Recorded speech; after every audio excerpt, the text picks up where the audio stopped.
guys, welcome back to my channel. Don't forget to subscribe, turn on all your notifications, and like this video.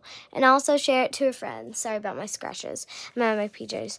So I recently was saving up and I got a whole bunch of money. It was like $120. I got that Pop-It. Remember that little Baby Yoda Pop-It? So I still have $100 left. I have $100 left.